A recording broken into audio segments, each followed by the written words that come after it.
Mas não tá dando pra ver mesmo, não. Não tá focado, não. Melhorou, pessoal? Agora sim. Tá bem melhor. Alterações de sinal aqui na internet, desculpa, não vai dar certo. Bom, pessoal, então boa noite a todos, sejam todos bem-vindos, bom início de semestre aí para todo mundo. Eu sou o professor Odécio, ok? Professor Odécio, essa disciplina chama-se Física Matemática 1, ela é uma disciplina de 80 horas, as aulas, a rigor, são dias de segunda e terça. A princípio, é uma disciplina pensada para o sétimo semestre da licenciatura em matemática. A avaliação dessa disciplina, a rigor, consta de listas e provas, podendo haver seminários desde que necessário. Hum, o livro indicado é o Arfken, de Física Matemática, podendo também ser usado a complemento o livro do Boyce, de Prima, e o livro do Jorge Sotomayor. Mas, a rigor, o livro-texto é esse. Essa disciplina está desfocado ainda, vocês conseguem visualizar? Para mim, tá visível. Não sei para vocês.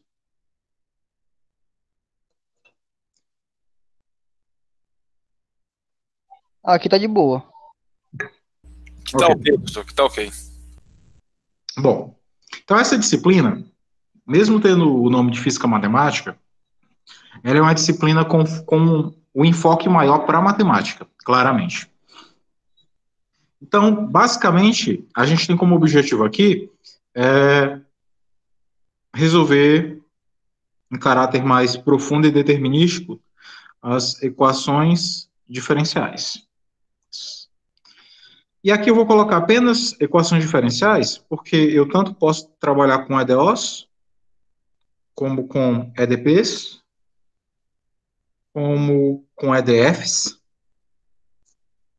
como com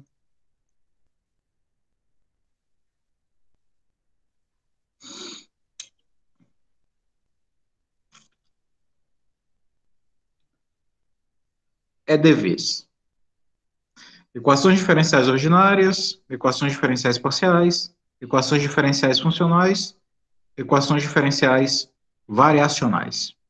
Ok? Então, pode ser que, dependendo do tipo de problema físico que a gente tenha que modelar e depois resolver, deixa se resolver entre aspas, porque alguns problemas eles são mais delicados no sentido do que é uma solução para eles, a gente pode cair nesse grupo mais denso aí. A princípio, a gente vai começar a resolver os primeiros problemas usando EDOs, ok? Lógico, o nome da disciplina é Física Matemática, vez por outra a gente vai precisar de algumas coisas de física, né? Nada assim sobre-humano, mas para até dar um pouco mais de sentido o que a gente vai fazer. O pré-requisito dessa disciplina, a princípio, é cálculo 3, mas quem a princípio já tiver feito cálculo 2 dá para acompanhar. Claro, você vai precisar de um pouco de geometria analítica, sempre bom. Um pouco de álgebra linear nunca faz mal a ninguém. E o restante que precisar, à medida que for necessitando, eu vou encaixando. Ok? Bom, então o que é que a gente vai iniciar? Basicamente, a gente vai tentar dividir esse curso em dois momentos. A gente vai primeiro iniciar os métodos determinísticos e depois vai tentar os métodos numéricos. O que é um método determinístico, a princípio? Digamos que eu tenha a seguinte EDO, y' igual a y. Ou seja, eu tenho uma função chamada y, para a qual ela coincide com a sua derivada. Que função seria essa? Uma função que quando eu derivo dela mesma. Digam aí vocês que são bons em cálculo. Uma função que quando eu derivo dá exatamente igual a ela. Função exponencial, né? A derivada da exponencial é ela mesma. Então, ela naturalmente é uma solução para essa EDO. Observem que aqui eu lhe dei um EDO, lhe dei uma equação diferencial, e você sabe me dizer exatamente quem é a minha solução. Quem é exatamente a função que satisfaz o meu problema. Então, para um caso em que a derivada coincide com a própria função, de fato, a função é a exponencial de x. Na verdade, é uma família de funções, né? É a exponencial de x mais k. Bom, isso daqui eu digo que é um modelo determinístico. Motivo, eu tenho uma EDO e a partir dela eu consigo chegar à minha solução. E realmente essa é a solução. Algumas equações diferenciais, a princípio, elas podem ser resolvidas, mas você não consegue uma solução fechada. Você não consegue exatamente uma função que faça exatamente aquilo que você quer. Você consegue encontrar uma função que localmente é quem você quer, mas ela não é globalmente quem você precisa. Eu vou aqui fazer um desenho para ver se isso daqui fica mais claro para vocês. Quando embaçar assim, pessoal, é problema de conexão, viu? Problema da internet. Então, imagine que tu tem aqui o gráfico de uma função. Digamos que ela seja isso daqui. Digamos que essa seja uma certa função f de x, que eu posso chamar inclusive de y. Imagine que com o que você tem, você não consegue encontrar quem é exatamente a cara dessa função. Mas imagine que você consegue encontrar outra função que tem um comportamento muito próximo ao dela. Imagine que a sua função seja isso daqui, ó. Aqui está de propósito, viu? Saiu um pouquinho, aí vem. Aí saiu mais um pouquinho, aí vem. E que essa função de tracejado seja uma certa f-til. Eu vou chamar aqui também de y-til. Observe que a função f, que é essa função densa, e essa função tracejado, elas são extremamente parecidas, mas não são a mesma função, porque, por exemplo, essa função tracejado, nesse momento aqui, ela está um pouquinho mais alta, bem aqui ela está um pouquinho mais alta, em alguns momentos um pouquinho mais baixa, mas aí eu sei que se eu olho para a diferença positiva entre a função que eu quero e a função que eu tenho, eu consigo tornar isso tão pequeno quanto eu desejo. Ou seja, eu consigo controlar a distância entre os pontos da minha solução e os pontos da solução que eu desejaria ter. Então, a diferença entre o que eu tenho e o que eu desejo é suficientemente pequena. Eu posso, por exemplo, imaginar esse epsilon tendendo a zero. Ou seja, fazer com que essas duas soluções em algum momento coincidissem. Isso daqui é o que eu chamo de método numérico. É quando eu faço uma estimativa da minha solução, estando ciente que não é a minha solução, mas é uma solução suficientemente próxima a ela. Tão próxima que eu consigo ter um controle do erro, um controle entre a distância do que eu tenho para o que eu quero. Então, no nosso curso, a gente vai ter dois momentos bem singulares. Os momentos em que eu vou trabalhar soluções de EDOs de um modo determinístico, eu realmente vou encontrar a solução e a solução é aquela. E aí a gente vai trabalhar com duas ideias em equações diferenciais que são muito fortes, que é a ideia da existência, a ideia da unicidade e, por consequência, a ideia da colagem de soluções. Existem EDOs em matemática que você não sabe quem é a solução, mas você sabe que ela existe. Existem teoremas que são exclusivos para você dizer se uma EDO pode ou não pode ser resolvida. Esses são chamados teoremas de existência, como é o teorema de Picard. Existem teoremas que falam sobre a unicidade. Eu sei que eu posso resolver, eu sei que existe uma solução, mas será que além da solução que eu tenho, o Volcker consegue outra solução diferente da minha? Se o Volcker conseguir, a minha EDO tem uma existência, ela pode ser resolvida, mas não tem uma unicidade. E existem EDOs que possuem existência e unicidade. Uma vez resolvida, a solução é aquela e acabou. E aí, então, é outro método determinístico. A gente vai ter que perguntar se aquela EDO que eu estou trabalhando, se ela é possível de ser resolvida, ou seja, eu trabalho sobre a existência dela, e se, dada que ela pode ser resolvida, se aquela solução é única. Ou seja, se existe existência e se existe unicidade. Ok? E aí tem outros resultados que provêm de álgebra linear, por exemplo, se a minha solução é verdadeira e a solução do Volcker é verdadeira, existem infinitas soluções. Porque as combinações lineares entre as soluções do Volcker e as minhas soluções provocam infinitas outras soluções. Então, existem teoremas que provêm de álgebra linear que caem sobre o corpo das EDOs e que fazem com que eu tenha toda essa estimativa de pensar em infinitas soluções para uma equação diferencial. Quem fez álgebra linear avançada comigo, a gente fez essa conta, né? A gente provou que o espaço das soluções de uma equação diferencial são um subespaço vetorial de dimensão finita. Então, eu posso ficar pegando várias soluções distintas e reconstruindo novas soluções em cima deles. Né? E existem métodos que são numéricos. Esses métodos, eles são muito comuns em física. Às vezes você não consegue resolver plenamente um problema, mas consegue estimativas muito boas sobre ele, a ponto de você aceitar ele como resolvido. Né? Aí já cai um pouco no campo da análise numérica. Eu não vou me ater tanto aos métodos numéricos, porque não é a minha área, mas eu vou apresentar para vocês pelo menos os principais. Eu vou me ater mais aos métodos determinísticos, que são da minha formação, né? Eu sou geômetra, mas a minha área de formação é análise geométrica.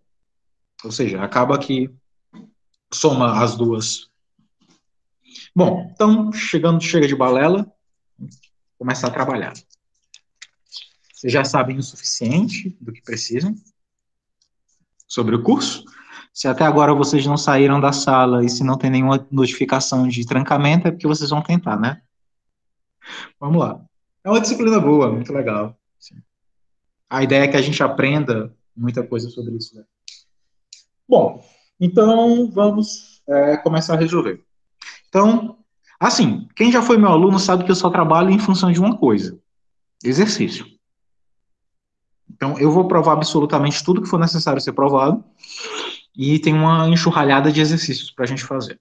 Então, primeiro exercício da noite e do curso. Vamos resolver essa EDO aqui. Y' igual a menos 2xy.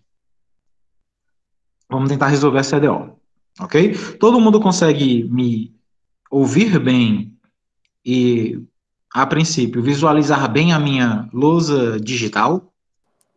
Sim, professor. Tranquilo. Aqui sim. Show. Então vamos lá, vamos resolver essa EDO. Toda vez que eu escrever um y, pessoal, a menos que eu diga que não, o y ele é uma função de x. Então, na verdade, eu tenho dois tipos de variável na minha EDO. Eu tenho a variável x, que é a variável independente, que assume qualquer valor real, e a y, que é uma função de x. Então, isso daqui, na verdade, tem duas variáveis, variável x e variável y, mas na prática, a classe dela é 1, porque a própria variável y depende da variável x. Então, eu tenho uma variável independente, que é o x, e uma variável dependente, que é o y, porque y depende diretamente de x, ok? Então, vamos pensar nisso daqui. Quem seria essa função? Bom, gente, ó, se eu tenho y' igual a menos 2xy, o y', se a gente lembra lá do cálculo, ele pode ser escrito assim, né? dy dx, sendo a derivada de y com respeito a x. Isso daqui vai dar menos 2xy.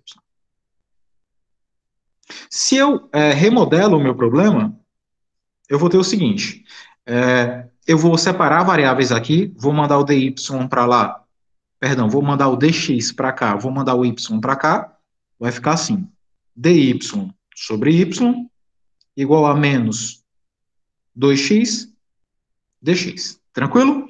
Deixei x de um lado e y do outro. Aqui é a forma grosseira que a gente fala, né? Bom, percebam que dy, de certa forma, diz que y foi derivado. dx, de certa forma, me diz que x foi derivado. Então, eu posso supor aqui, sem perda de generalidade, que tanto y como x são diferenciáveis. Tranquilo? Se uma função é diferenciável, o que é que eu posso dizer sobre ela, além do fato dela ser diferenciável? O que é que toda função diferenciável também é? Toda função diferenciável, pessoal, também é contínua, correto? Uma função é diferenciável, portanto é contínua. Decorre imediatamente do teorema do valor intermediário de Lagrange. Então isso daqui é verdade. Se dy e dx são bem definidos, então y e x são funções contínuas. Me diga uma coisa bacana que você pode falar sobre funções contínuas. Apesar do termo bacana não ser nem um termo matemático, né? Mas algo interessante que a continuidade dá sobre a função. O que é que toda função contínua é? Toda função contínua, pessoal, ela é integrável. Então, do jeito que eu tenho aqui, como desse lado só existe variável y, como desse lado só existe variável x, eu posso, sem medo, calcular a integral dos dois lados desse problema. Então, posso aqui aplicar a integral de dy sobre y, e desse lado de cá, a integral de menos 2x dx. Então, de certa forma, eu apliquei a integral dos dois lados da minha equação. Vamos lá, valendo um piper. Se é que vocês sabem o que é isso. Não sei se é da geração de vocês. Mas valendo um piper. Qual é a integral de dy sobre y?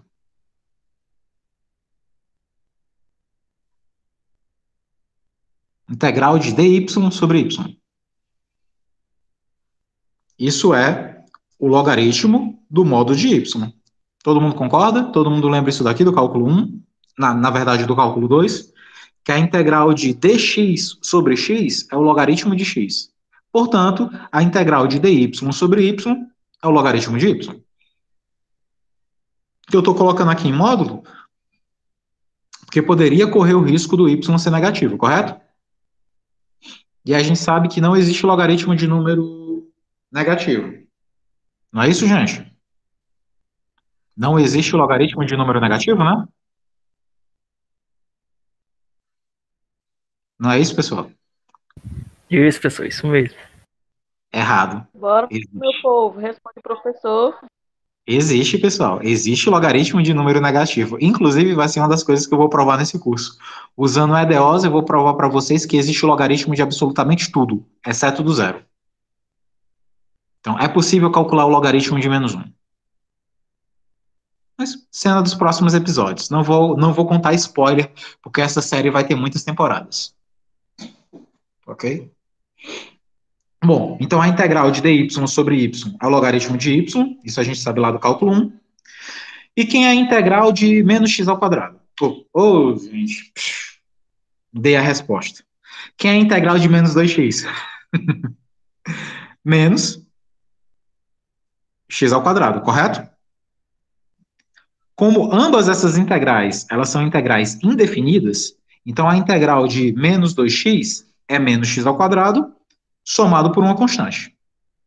Lembrem que a diferença básica da integral definida para a integral indefinida é a presença da constante, né? A integral indefinida, você tem essa série de translações da solução. Bom, como eu quero só o valor de y, eu vou aplicar a exponencial a ambos os lados dessa equação. Motivo, como aqui eu tenho um logaritmo, quem é a inversa natural de um logaritmo? Bom, a inversa natural de um logaritmo é a exponencial. Então, eu vou fazer o seguinte, exponencial do logaritmo do módulo de y igual a exponencial de menos x ao quadrado mais c. Observe que eu apliquei a exponencial em ambos os lados do problema. Por quê? Porque eu tenho aqui o logaritmo de y e eu quero apenas o y. E aí eu sei que a exponencial e o logaritmo são funções inversas. Quando eu aplico um sobre o outro, entre aspas, eles se cancelariam, né? Sobrando apenas o y. Então, com base nisso, eu sei que o y vai ser a exponencial de menos x ao quadrado mais c. Tranquilo? Aqui eu ainda consigo fazer mais uma manobra e escrever y da seguinte forma: exponencial de menos x ao quadrado vezes a exponencial de c. Por que que eu posso fazer isso daqui?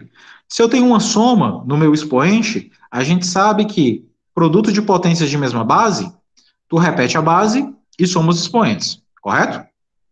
Se eu coloco e elevado a menos x ao quadrado vezes e elevado a c, como são potências de mesma base, eu repito a base e somo os expoentes. Então daria isso daqui.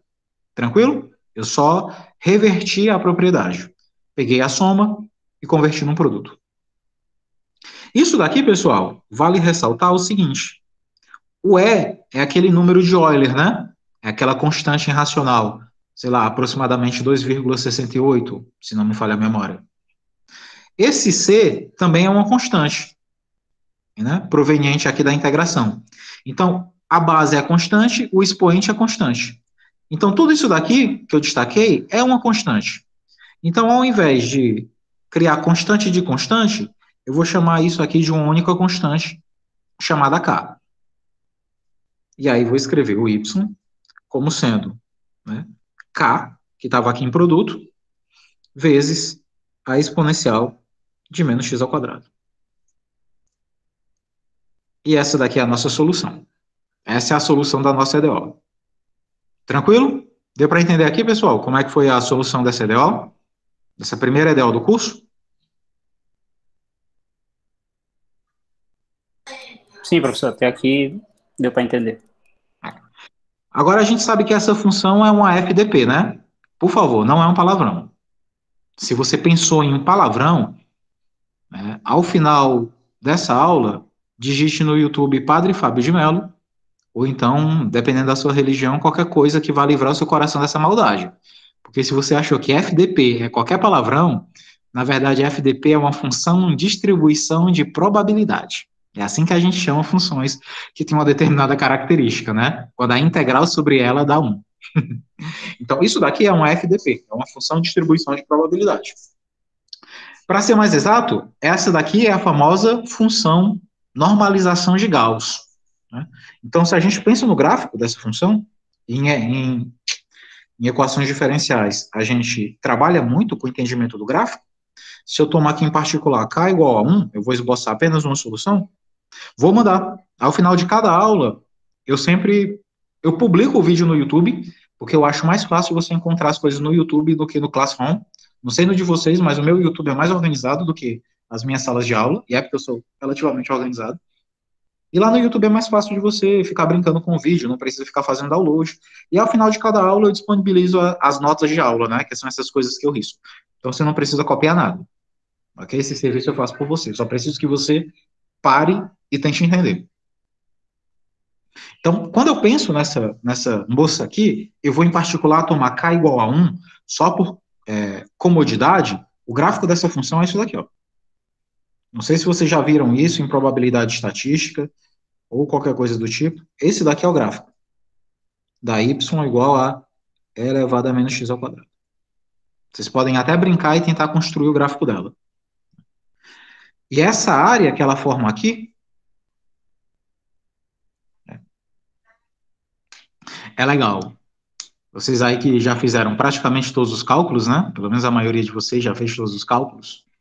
Vocês estudaram lá em cálculo 4, cálculo vetorial, qualquer coisa do tipo, que a integral de zero até mais infinito de e elevado a menos x ao quadrado, isso é exatamente igual a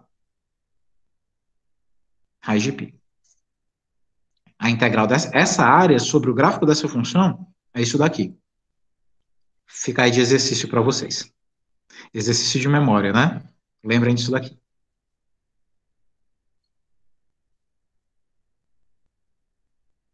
Vou colocar uma carinha aqui fazendo hora com vocês, porque pode ser que vocês nunca tenham nem visto, né? E eu ainda vou dar uma dica de como é que resolve. Teorema de Fubini.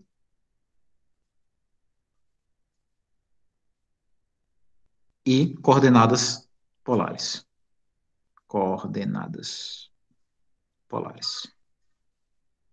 A princípio, nesse curso vocês não precisam disso não, mas esse curso é legal porque ele conclama, ele chama muita coisa e acaba sendo um curso bom para você revisar muitas ideias. Eu adoro revisar ideias, né? Bom, então esse é o nosso primeiro exemplo de como resolver um EDO, ok? Agora, onde é que isso daqui se enquadra no princípio do curso, né? Por que isso daqui é importante? Porque essa mesma ideia, ela é um caso típico desse problema aqui. Exercício 2. Eu quero que você determine para mim uma função que tem a seguinte característica: que o y de 1 seja 1. Isso daqui é chamada de condição inicial, ou problema de contorno. E que o coeficiente angular da reta tangente seja igual ao produto das coordenadas do ponto de tangência.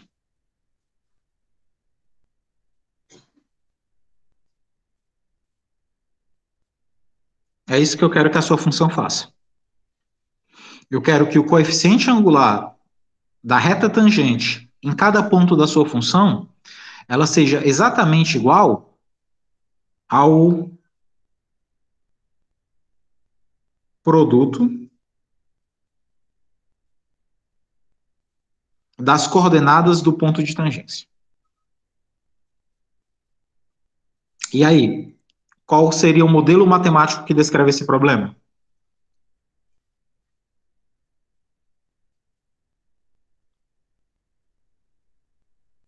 Bom, gente, o que é o coeficiente angular da reta tangente?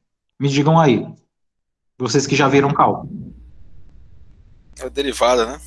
É a derivada. Então, o coeficiente angular da reta tangente é a derivada. Se a minha função é uma função y, então a derivada seria y'. Por outro lado, eu quero que isso seja igual ao produto das coordenadas do ponto de tangência. A gente sabe que um ponto, em geometria analítica, é um par ordenado de coordenadas x e y, correto? Onde y é claramente uma função de x. Então, se eu quero o produto das coordenadas do ponto de tangência, eu quero o produto entre quem e quem? Eu vou querer o produto entre x e y. Então, modelado o meu problema, essa sentença, coeficiente angular da reta tangente, é igual ao produto das coordenadas do ponto de tangência, é isso daqui. Essa é a EDO. A derivada de y é igual ao produto entre x e y. Então, é isso que eu tenho que resolver. Tranquilo? Deu para entender a modelagem desse problema? Deu para entender, professor. Fica parecido com o exercício 1, né? Agora? Ele é um caso muito particular do exercício 1, né? Ela é mais fácil ainda, porque você não tem o menos 2 na frente, né? Só que ele é diferente porque ele não é mais um problema genérico. Ele é um PCI, um problema de condição inicial. Então, você não encontra mais uma família de funções que satisfaz aquilo. Você encontra uma única função que tem esse comportamento. Nesse caso, é um caso mais restrito, mas a ideia é exatamente a mesma. Então, o que eu vou fazer aqui?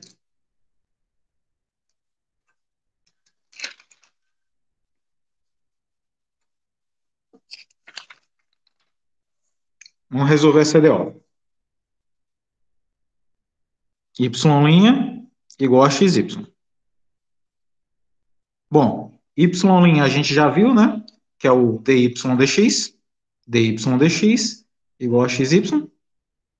Separando variáveis, vou passar o y para o lado e o dx para o outro. Então, vou ficar com dy sobre y igual a x dy, aliás, x dx. Vou aplicar a integral dos dois lados da expressão. Integral de dy sobre y é igual a integral de x dx. A integral de dy sobre y, a gente já viu anteriormente, né? É o logaritmo do módulo de y. E a integral de x é x ao quadrado sobre 2, mais uma determinada constante c. Agora, quando eu chego bem aqui, pessoal, eu posso aplicar a condição inicial para descobrir quem é esse c. Observe que foi dado para a gente que o y de 1 vale 1. Quando eu escrevo y de 1 igual a 1, na verdade eu estou lhe dizendo duas coisas. Que o x, que é a variável dependente, é 1, porque ela aqui está dentro do parênteses, e que o valor atribuído a isso também é 1. Isso significa dizer que y de 1 é igual a 1. É dizer que x é igual a 1, que é o camarada que está no parênteses, e o valor assumido por essa sentença também é 1. Tranquilo? Se eu pego esses dados e substituo aqui, olha só o que vai ficar. Logaritmo do módulo de y, só que y é 1, então é logaritmo do módulo de 1, igual.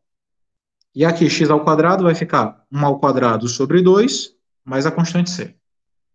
Tranquilo? Logaritmo de 1, nós sabemos que é 0. 1 ao quadrado é 1, então fica 1 meio, mais a constante c. E daqui, passando 1 meio para o outro lado, a gente sabe que o c é menos 1 sobre 2. Então, foi encontrado quem é a constante que vai bem determinar a solução da minha EDO. Tranquilo? Voltando para cá,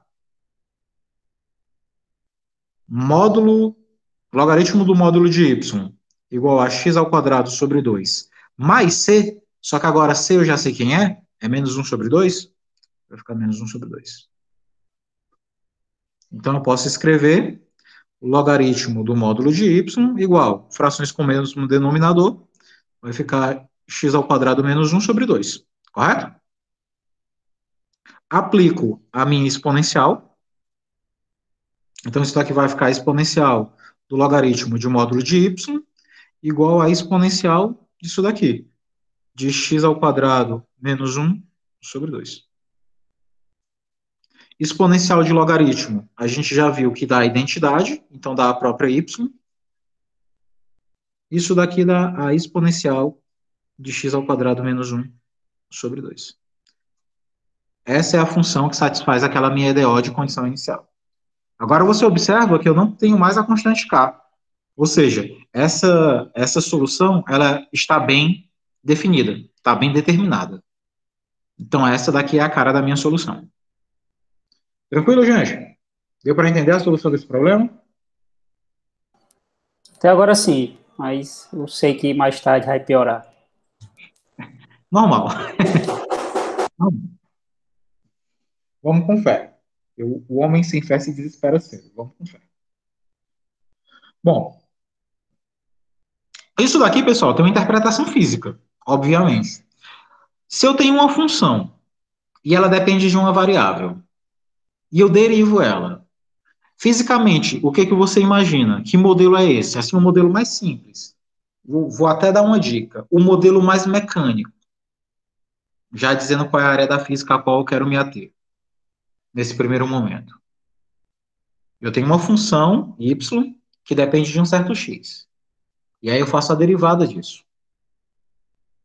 Se eu imagino isso como funções horárias, a exatamente o que eu estou me referindo? Se isso derivar velocidade, você vai ter aceleração, né? Exato. Entretanto, a velocidade, ela já é uma derivada. Do tempo. Do espaço. Perdão, do espaço, desculpa. Exatamente. Então, fisicamente falando,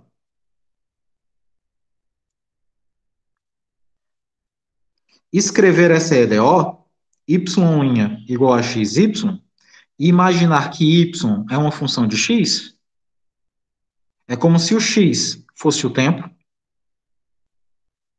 o que depende do tempo é o espaço, então o y é a função horária do espaço. A derivada do espaço, nós sabemos que é a velocidade. Então, fisicamente, essa EDO está lhe dizendo que a velocidade de um corpo é diretamente proporcional ao tempo, e diretamente proporcional à sua posição.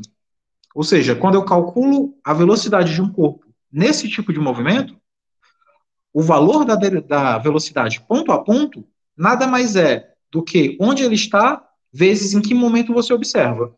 Então, suponha, obviamente isso daqui não é um movimento retilíneo uniforme, né?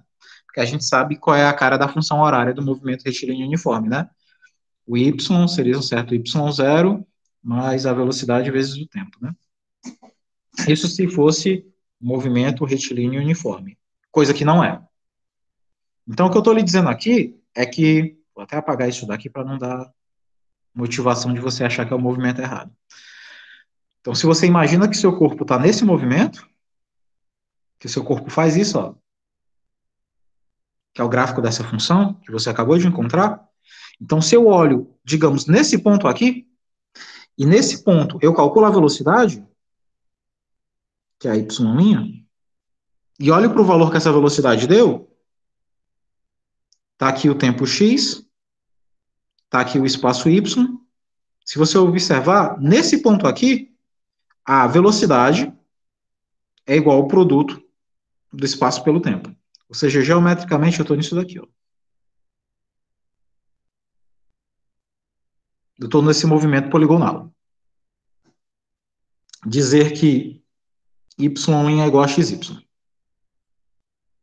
Significa que sobre o gráfico dessa função, que é a solução da minha DO, se eu olho para um ponto, naquele ponto determina a reta tangente, a curva, que geometricamente vai me dar uma velocidade.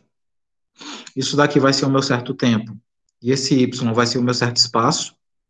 A minha velocidade é o meu espaço vezes o meu tempo. E a gente sabe que isso daqui não é o comum, né? O que a gente aprende lá no ensino médio? O que é a velocidade para um sujeito lá do ensino médio? É o espaço dividido pelo tempo, correto? Para esse meu tipo de movimento exponencial, o que é a minha velocidade? É o espaço vezes o tempo.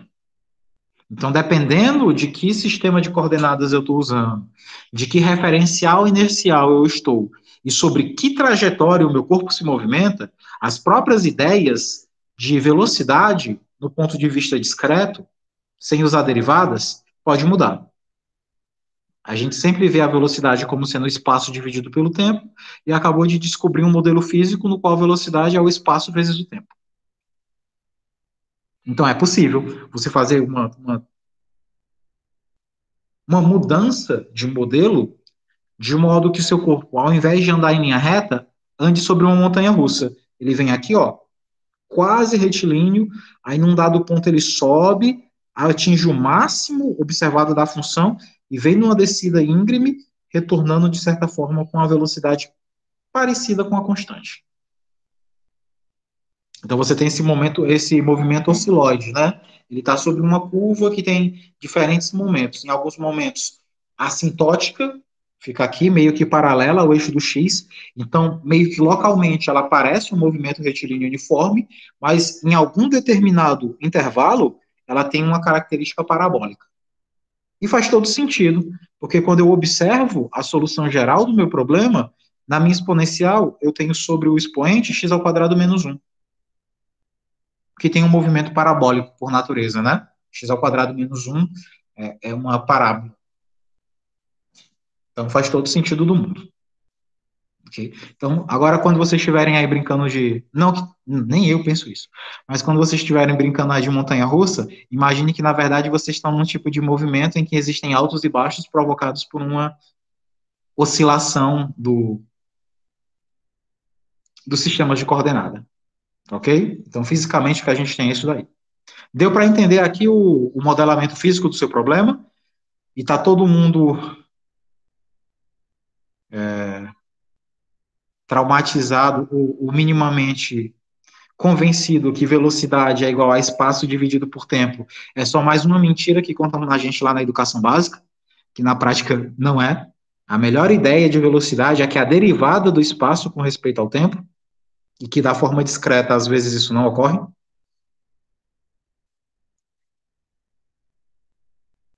Educação básica é isso, né? É só uma série de mentiras mal contadas.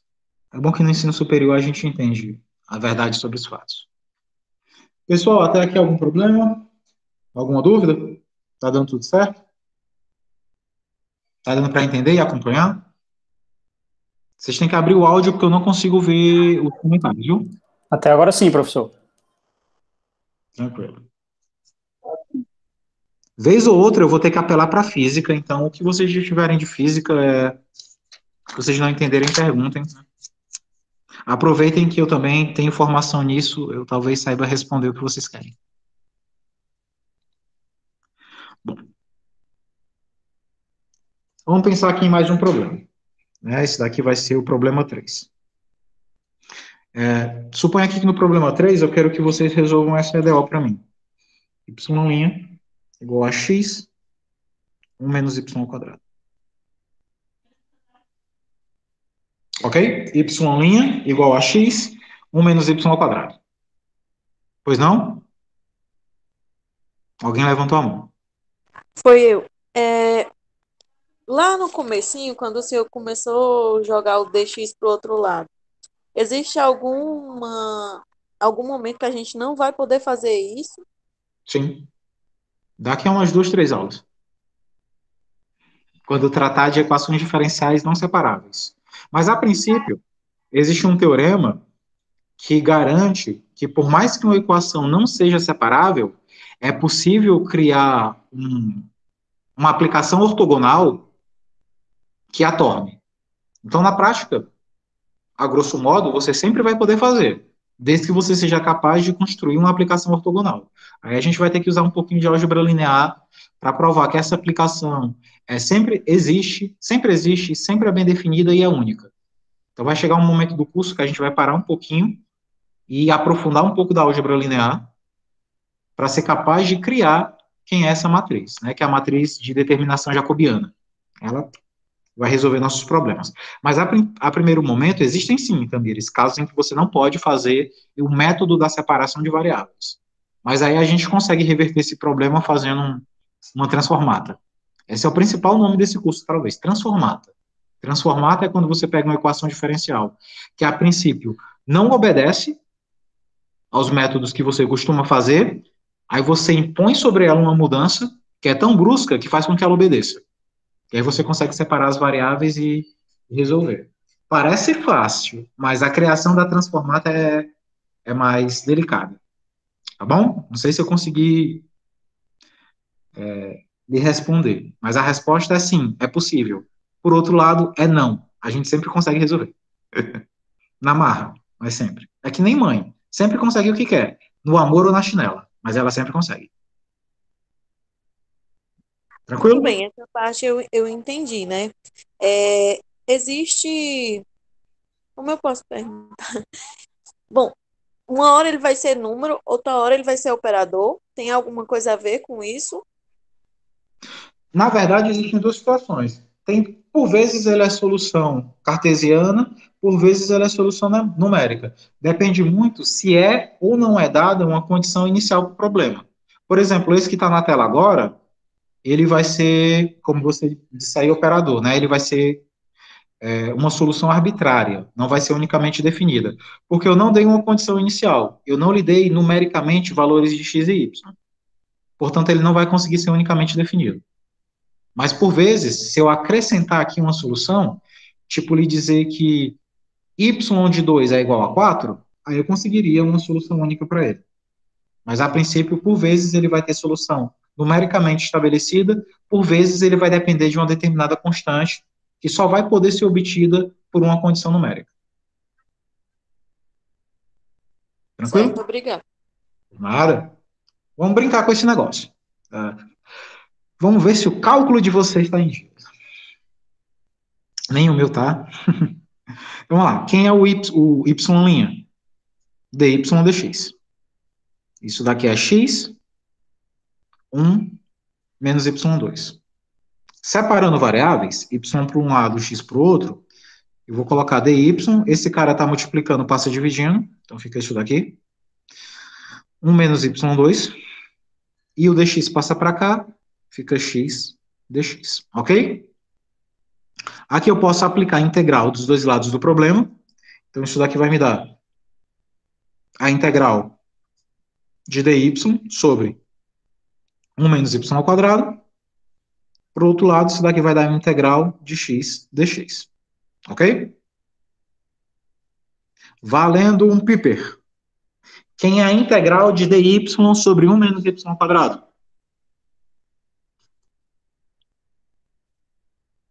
Um de cada vez. Sem bagunça, crianças. Quem é a integral de dy sobre 1 menos y ao quadrado? Exatamente, muito bem, pessoal. É o arco seno de y. Todo mundo lembrava disso, né? A integral de dy sobre 1 menos y ao quadrado é o arco seno de y. E do outro lado, a integral de x dx é x ao quadrado sobre 2. E como essas integrais são indefinidas, mais uma constante. Ok? Bom, desse lado eu tenho o arco seno de y. Se eu quero apenas o y, o que é que eu devo fazer para me livrar desse arco seno? Eu vou aplicar em ambos os lados dessa expressão o seno. Então, eu vou fazer o seguinte. Eu vou fazer seno do arco seno de y. E do outro lado também vou aplicar seno. Seno de x ao quadrado sobre 2 mais c. Por que que eu faço isso? Porque, se vocês lembrarem, o arco seno é a função inversa do seno. Se o arco seno é a função inversa do seno, quando eu aplico o seno do arco seno, é como se um cancelasse o outro. Funções inversas, né? A composição da identidade. Então, o seno do arco seno dá apenas o y.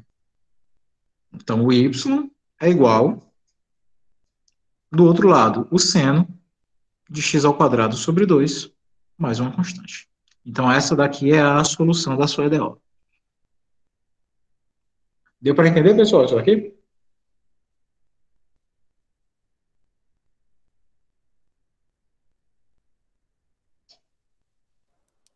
Sim, professor. Tranquilo, professor. Legal. Mas o que que isso significa?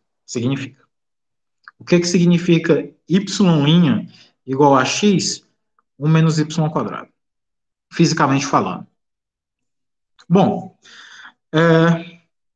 x a gente sabe que a princípio é o eixo das ordenadas, não é isso? Perdão, das abscissas.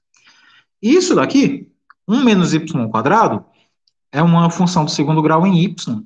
Então, ela tem meio que um comportamento de parábola, correto? Só que a parábola que a gente conhece é uma parábola em função da variável x. Isso daqui eu tenho, de certa forma, uma parábola em função da variável y. Que diferença tem, pessoal, entre uma parábola na variável x e uma parábola na variável y, geometricamente falando? A posição da concavidade dela, né? Não da concavidade. Eu entendi o que tu quis falar, Volker, mas a princípio tu não falou certo. Porque a posição da concavidade, essa ela é voltada para cima ou para baixo. Mas, de qualquer forma, ou ela está sorrindo ou ela está triste. Certo. Na verdade, ou ela está assim ou ela está assim, né? Correto. Pelo fato dela ser uma parábola em y, na verdade, ou ela está assim ou ela está assim. Ela está translocada com respeito aos eixos. Então, na verdade, a tua parábola é essa. Isso. Sistema de coordenadas. E a tua parábola, em lugar de estar assim, ó, na verdade, assim, né? Que ela é concavidade voltada para baixo, porque o coeficiente lá está negativo. Ela, na verdade, está assim, ó.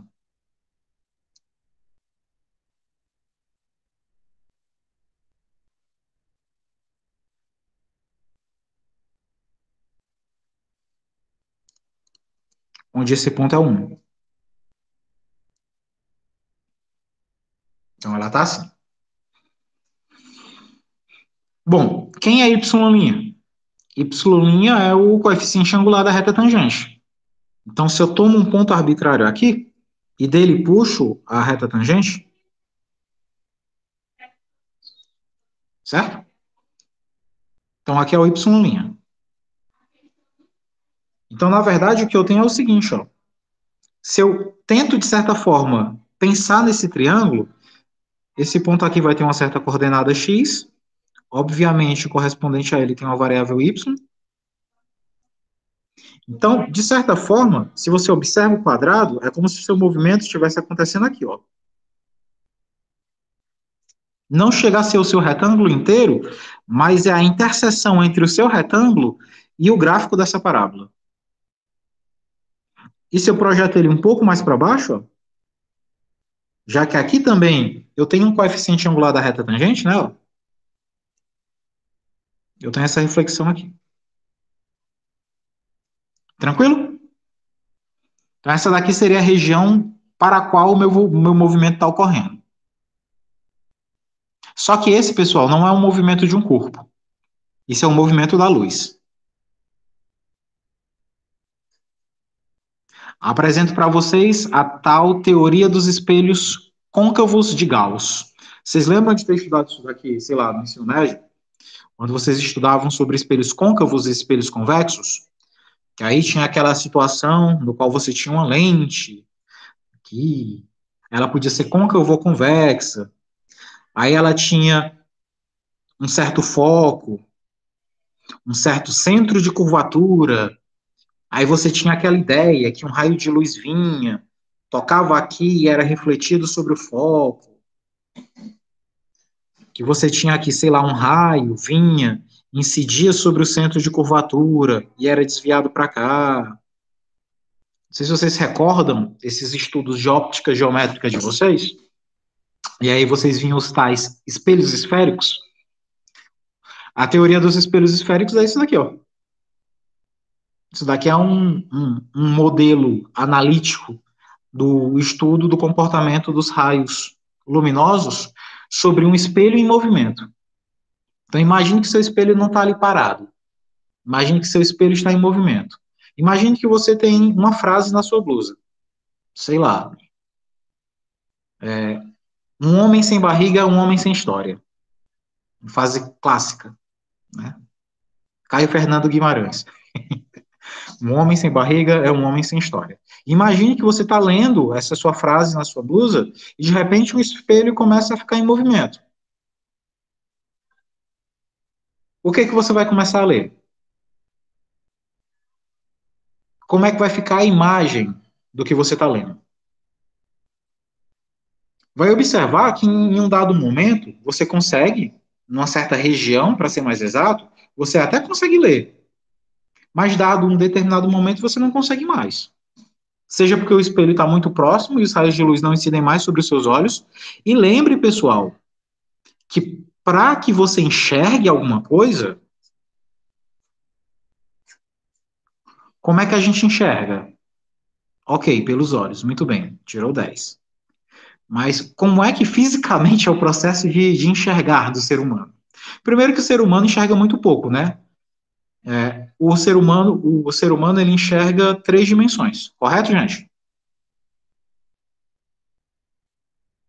Correto?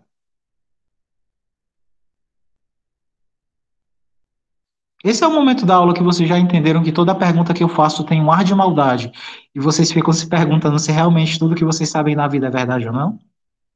Porque se for, parabéns, vocês já começaram bem a disciplina. Mas, de novo, a gente enxerga 3 dimensões, correto? Bora, Wellington, eu vi que tu tinha aberto o microfone e desistiu. Eu ia dizer sim, a gente vive em 3 dimensões. Isso é verdade. A gente vive em 3 dimensões, mas a gente só enxerga 2. Quer se convencer disso? Apague todas as luzes da sua casa, coloque apenas a lanterna do celular em cima, apoiado na sua cabeça, e tente ver qualquer coisa na sua frente. Tu não vê. Aí é covardia. Você não vê. Mas se você... Esse 3 dimensões... Como é que é, pessoal? O negócio aí? À noite? Desligue todas as luzes da sua casa, coloque a lanterna do celular apoiada sobre a sua cabeça e tente enxergar na frente dos seus olhos. Você não consegue. A lanterna apontando para onde? Para frente? Não, a lanterna apontando para o seu nariz. Você não enxerga. Pode fazer o teste. Você não enxerga. Eu vou fazer hoje, aí a mulher não vai deixar eu dormir na cama. Mas eu não vou enxergar porque a luz não me deixa enxergar. Pois é, mas ela vai me chamar de Não, doido mas aqui, não cara. é para a luz incidir sobre os seus olhos. É para ela apenas não apontar na frente. Porque o que é o segredo da ótica? O que é o segredo da visão? Tu tem um objeto. Tu tem o teu olho.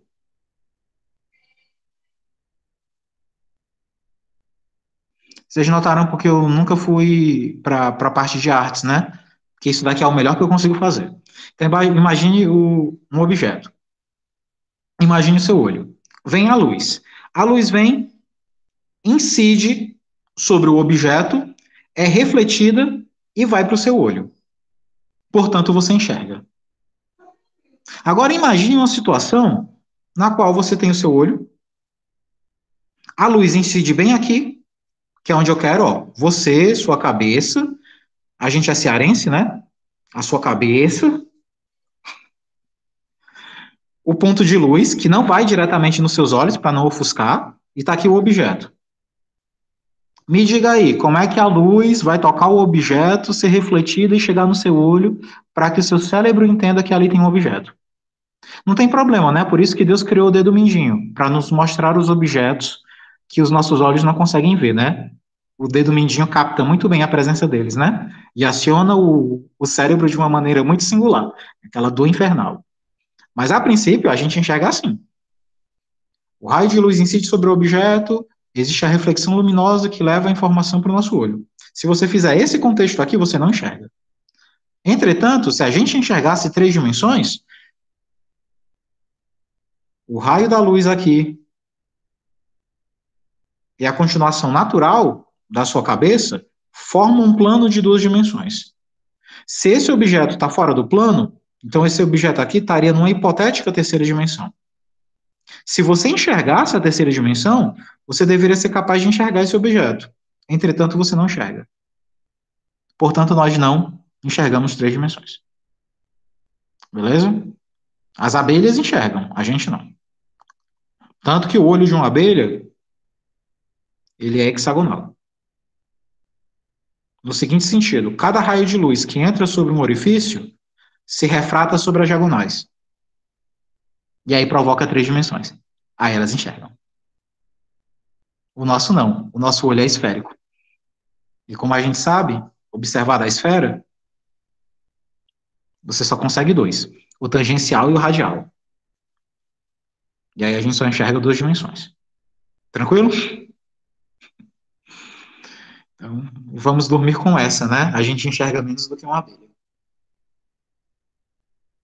Bom, então, esse modelo aqui que a gente encontrou como solução da nossa EDO, y' é igual a x, 1 menos y ao quadrado, é imaginar um espelho esférico vindo na sua dimensão, na sua direção, e essa região na qual o movimento ocorre é justamente o que aconteceria com a imagem de qualquer objeto que estivesse em frente ao espelho. Em algum momento ele se deforma e ele sai da sua região de observação. Deu para entender, gente, a modelagem física desse problema?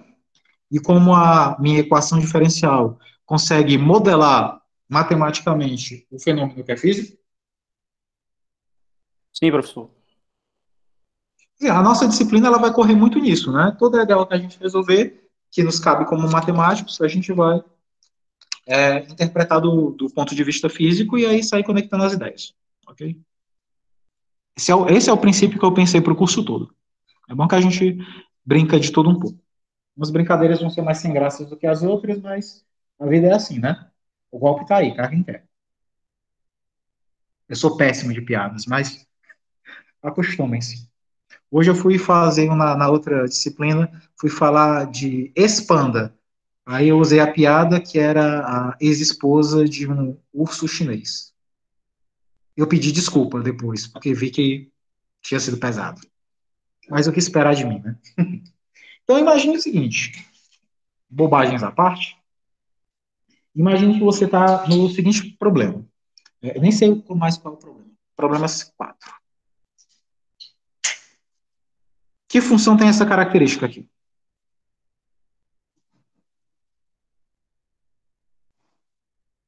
Que a sua derivada é x vezes o inverso da própria função.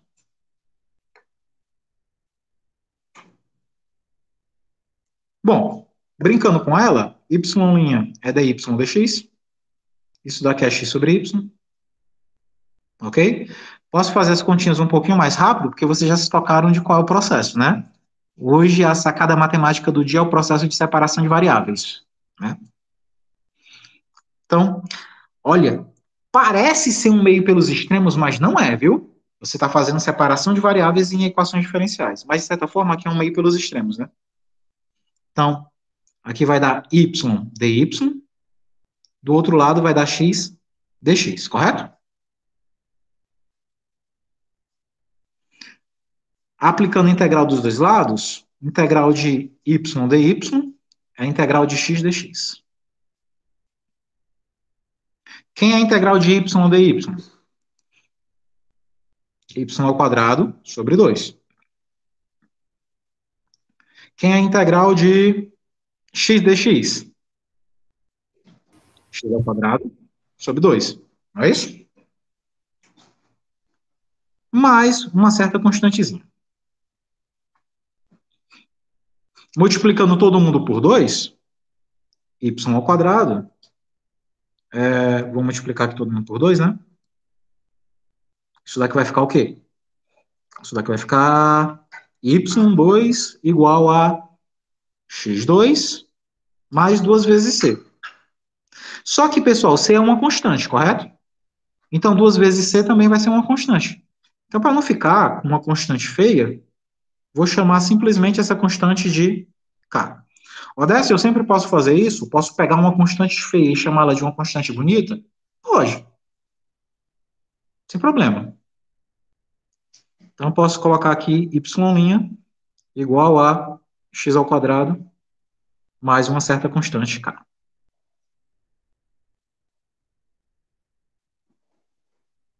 Tranquilo até aqui, pessoal?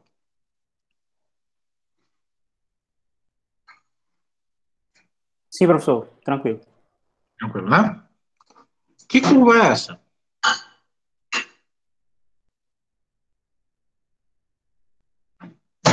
O que seria geometricamente essa minha solução?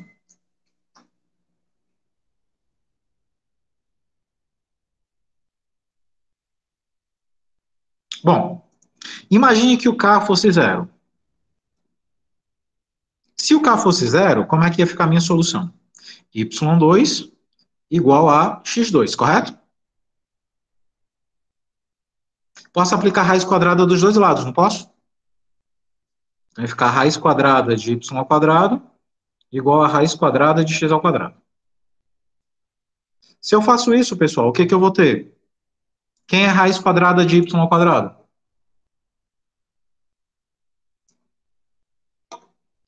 Raiz quadrada de y ao quadrado.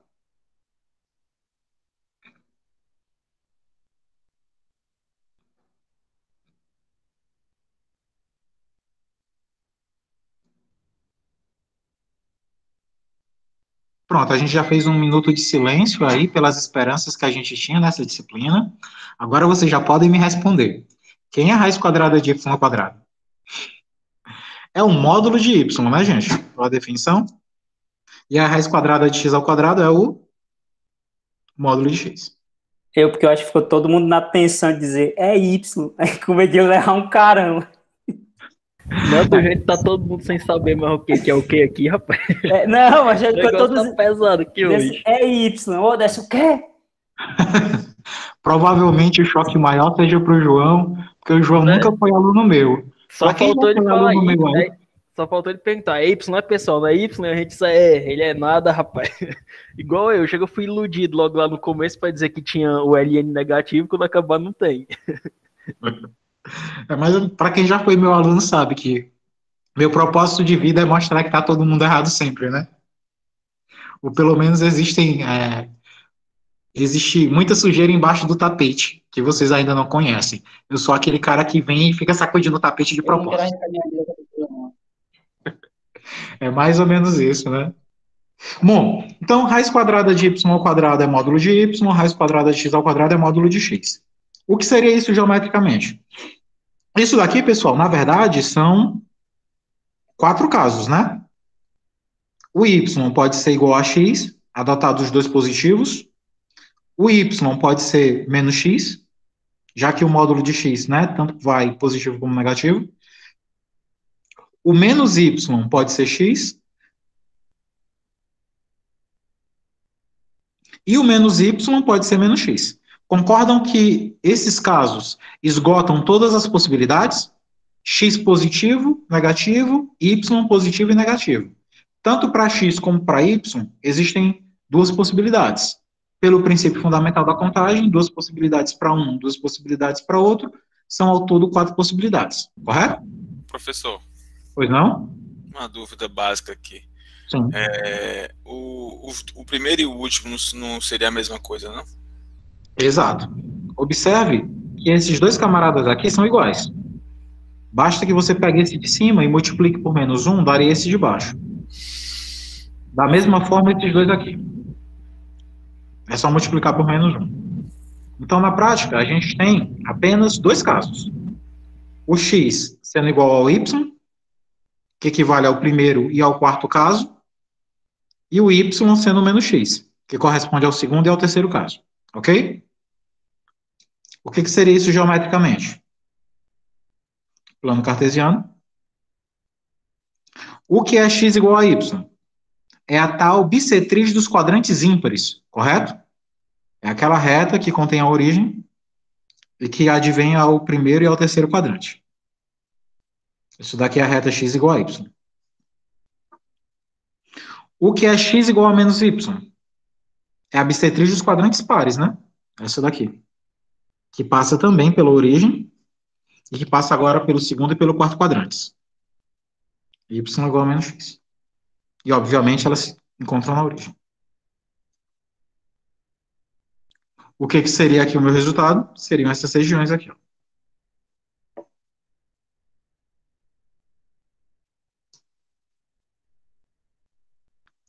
Ok? Essas são as regiões de solução da minha DO.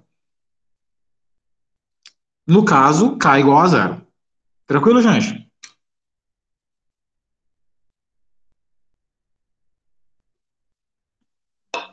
Tranquilo?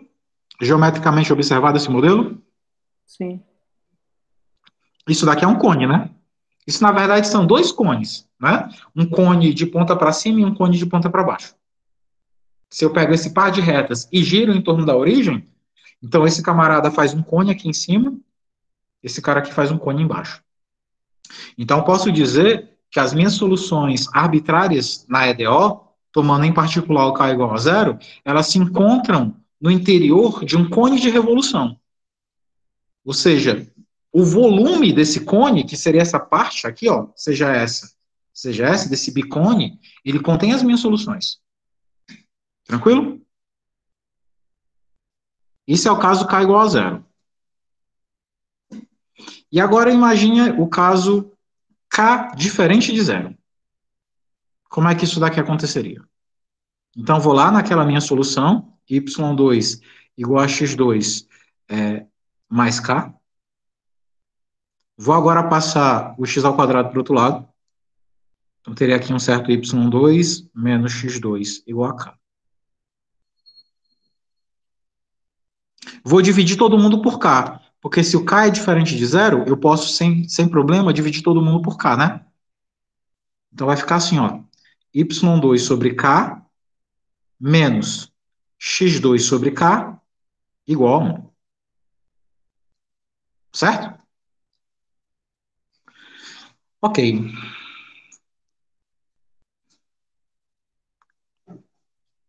Só que k é a raiz quadrada de k ao quadrado. Então, eu posso reescrever a minha expressão assim. y2 sobre raiz de k ao quadrado menos y ao quadrado sobre raiz quadrada de k ao quadrado igual a 1. Então, essa seria outra forma de reescrever a minha solução. Tudo bem? Valendo outro piper? Por enquanto nenhum, né? Porque ninguém quer brincar comigo hoje, quer me deixar com os meus pipers. Tudo bem. Mas o que seria geometricamente essa curva? que se expressa da forma y2 sobre raiz de k ao quadrado menos y2 raiz de k ao quadrado igual a 1. É uma hipérbole. Justo? Estou devendo um Piper. Então, isso daqui, pessoal, seria uma hipérbole. Geometricamente, seria uma hipérbole. Né? Lembrando que hipérboles são equações que, analiticamente, se escrevem da forma x2 sobre a2 menos y2 sobre b2 igual a 1. Ou y2 sobre a2, que é o nosso caso, né? Menos x2 sobre b2 igual a 1. Equações que têm essa formulação algébrica são hipérboles. E, nesse caso em particular, a nossa hipérbole, ela tem essa cara aqui, ó.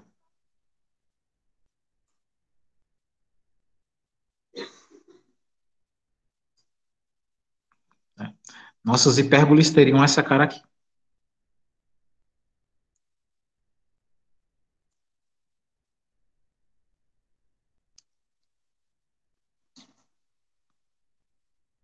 Ok? Então, essas seriam as nossas soluções. Tranquilo, gente?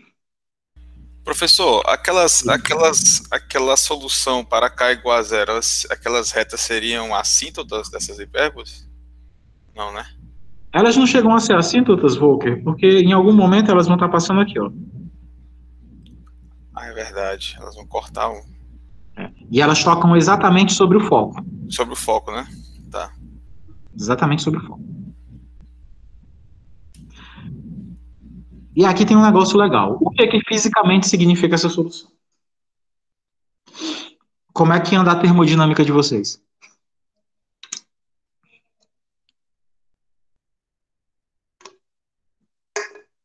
Você está falando das hipérboles? Não, a termodinâmica. Agora vamos falar.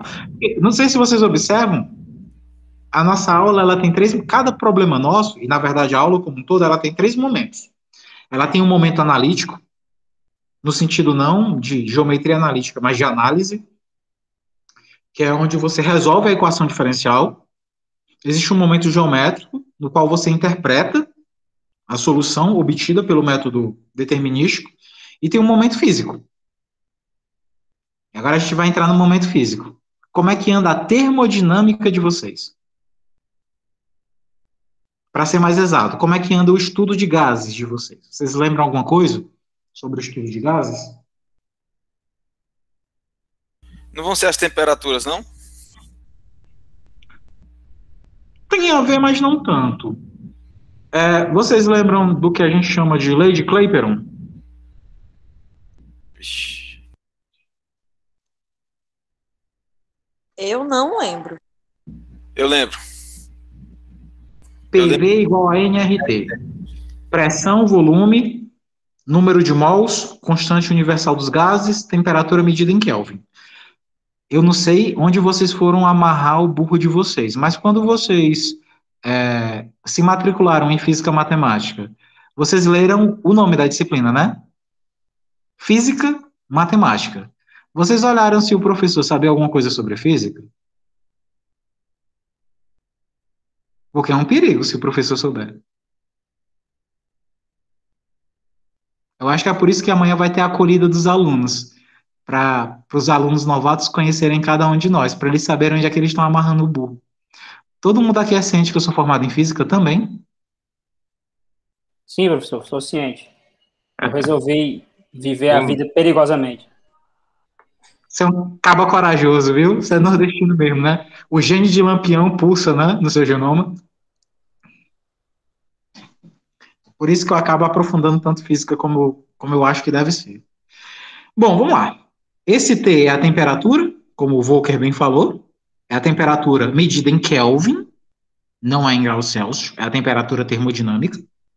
Esse R é a constante universal dos gases, 0,082, uma constante obtida em um laboratório. O N é o número de mols. Não sei se vocês sabem, ou que vocês lembram, mol não é o peso que o corpo tem. Mol é a forma com a qual a massa do corpo se distribui entre as suas partículas. Então, por exemplo, o que é um corpo, a princípio, molarmente pesado? É quando ele tem muita massa concentrada em pouca partícula. Então, o número de mols do cara é altíssimo. Ou seja, ele é relativamente pequeno, no sentido do número de partículas que ele tem, se você pensa na constante de Avogadro, mas que ele tem muita massa. Então, o cara é muito pesado. Muito pesado não no sentido de você colocar ele na balança e a balança, pá, mas cada partícula dele é muito pesada com relação ao todo.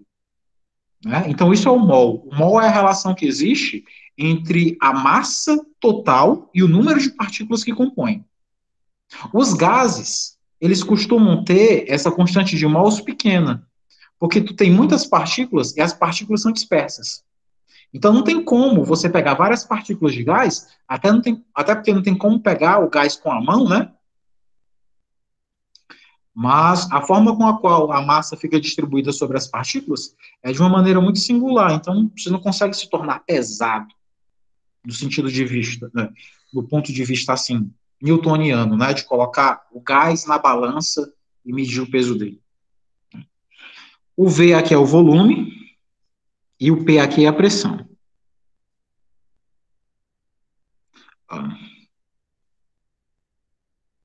Então, imagine, isso daqui é constante, né? Ó? O número de mols e a constante universal de gases é uma constante. Professor, raciocinei que a hipérbole aqui, ela seria, no caso, a temperatura, o gráfico, né, aqui. Seria a temperatura em função da pressão e do volume, né? Se a temperatura fosse uma função da temperatura e da pressão, isso daqui tem grau 1. Isso daqui tem grau 1. Então, a temperatura seria grau 2. Então, se a temperatura tem grau 2, ela tem um comportamento parabólico. Entendi. Se chama lei de Boyer. Entendi. Entretanto, pegando a ideia do Volcker, se PV é igual a nRT, e aí usando aquele truque de pegar constantes e transformando em outra constante, para ficar mais bonito, e chamar PV igual a KT, e supondo agora que a temperatura é constante, eu estou num processo que lá em termodinâmica a gente chama de processo isotérmico. Você supõe que a temperatura não mude, que nenhum fator externo seja capaz de provocar a endodermia. Endodermia é quando um sistema absorve calor do meio, né? Ou seja, a entalpia do sistema é positiva. Ou seja, eu estou absorvendo calor. Então, se eu suponho que esse cara também é constante, então eu vou chamar isso daqui de outra constante, vou chamar essa constante de C, então eu vou ter PV igual a C, onde essa C é uma constante. Se eu passo o V para o outro lado, supondo que o volume do gás não seja zero, né?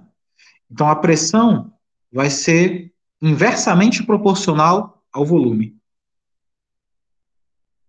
E aí, se eu penso nisso graficamente, e faço um gráfico do volume contra a pressão, o gráfico é justamente isso daqui. Também é uma hipérbole. Para ser mais exato, é uma hipérbole equilátera. Basta que você construa o gráfico dessa função aqui. Era mais ou menos isso que eu estava pensando, professor. Eu até pensei, tipo assim, se eu pegasse a pressão inicial, volume inicial, temperatura inicial, e dividia depois pela pressão final, volume final, temperatura final. Se eu dividisse as duas equações aqui, eu achava a mesma coisa, né? Isso daqui, né? Isso, pensei nisso aí. Equação geral dos gases. Ótimo. Só tem um detalhe, isso daqui só funciona para gases ideais. Gases no qual o nível de entropia, ou seja, o grau de desorganização molecular dos caras, é controlável. Nem todos os gases são assim. O argônio não é, por exemplo. O argônio, o Odessa está inventando um gás que deve ter lá em Plutão. Bem capaz mesmo de ter argônio em Plutão. Não sei. Perdi o interesse em Plutão quando ele deixou de ser planeta. Plutão era até um planeta legal, na minha época, né, uns 20 anos atrás. Agora ele não é mais, né, um planeta não. Mas o argônio é aquele gás que tem nos fogos de artifício que quando ele estoura dá o verde, né? Então o argônio não é um gás que está muito longe da sua realidade, é um gás de fogo de artifício. Então, essa equação do Volcker é válida, mas é válida para gases ideais. E aqui, em momento nenhum, eu falei que esse gás era ideal. Então, a gente tem essa diferençazinha. Então, olha só, esse modelo aqui que a gente encontrou, deterministicamente pela nossa EDO, nada mais é do que um sistema regido por modelos termodinâmicos. Ou seja, a solução dessa nossa EDO é localmente um modelo físico no qual a pressão de um gás é inversamente proporcional ao seu volume. Isso faz muito sentido. Não sei se vocês conseguem observar a física por trás dessa expressão. O que ocorre quando o volume de um gás é muito pequeno? Imagine que você tem um gás dentro de uma garrafa. Aí você pega e amassa a garrafa. O volume do gás, suposto que ele não suba para o gargalo da garrafa, que ele simplesmente desça no sentido da sua base, o volume ficou menor, correto? Mas quando eu aperto a garrafa, eu aumentei a pressão sobre o gás. Então, à medida que a pressão aumenta, o volume diminui. À medida que a pressão aumenta, o volume diminui. Então, pressão e volume são inversamente proporcionais. Por isso que esse comportamento dele é assim, ó. Observe que quando eu faço o desenho, ó, que eu faço isso daqui, ó, eu estou dizendo, ó, imagine que o volume é muito pequeno.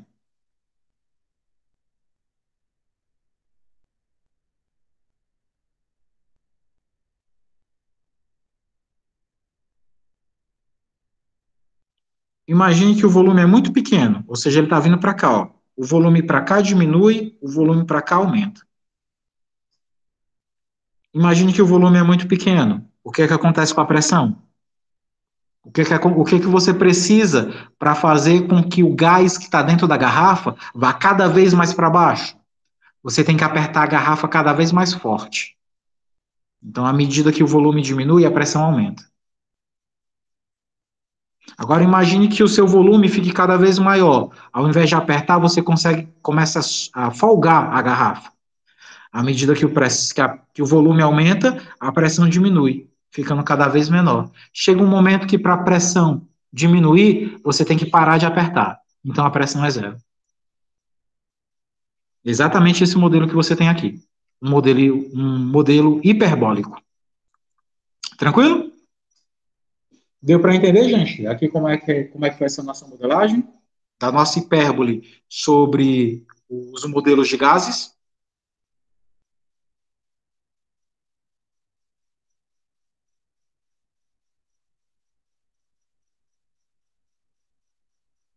Segura na mão de Deus. Entendi, professor.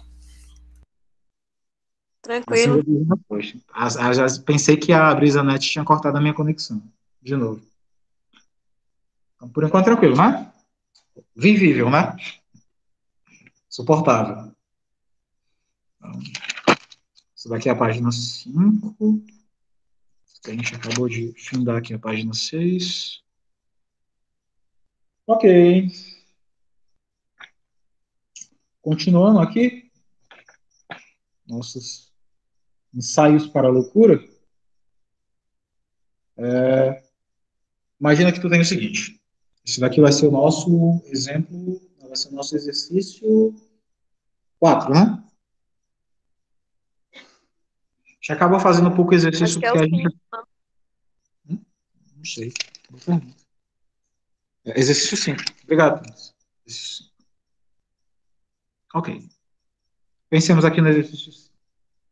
Imagina, pessoal, que tu tem a seguinte situação. Agora a gente vai fazer um pouco ao contrário. Normalmente eu lhe dou a EDO, a gente resolve, desenha e interpreta, né? Agora vamos fazer o sentido oposto. Vou lhe dar um modelo físico e a gente vai ter que então buscar matemática sobre o modelo. Então imagine que tu tem uma partícula que se movimenta sobre um determinado eixo, horizontal, por exemplo, no qual a aceleração dela é proporcional ao quadrado da sua velocidade. E que quando ela passa pela origem, a velocidade é 2. E um segundo após, a velocidade é 1. Você está aí num movimento que a gente chama de movimento retrógrado. A pergunta é: qual é a função que descreve a velocidade? E depois, qual é a função que descreve o próprio movimento? Vamos pensar. Dados do problema. Eu tenho um movimento sobre um eixo, então, sem perda de generalidade, vou imaginar que é sobre o eixo de x. Se fosse sobre o eixo do y, era análoga à interpretação. E você imagina que a aceleração, vou pensar vetorialmente, ela é proporcional ao quadrado da velocidade.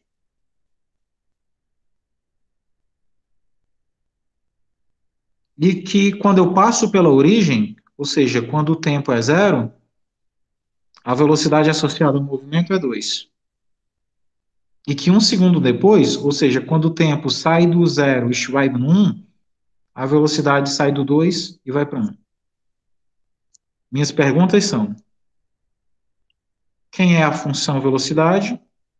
E a minha outra pergunta é: quem é a minha função espaço? Seria a minha certa função x ou função espaço?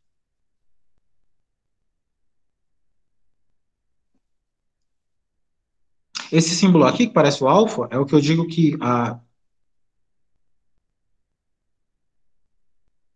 aceleração ela é proporcional ao quadrado da velocidade. Ok? Vamos lá.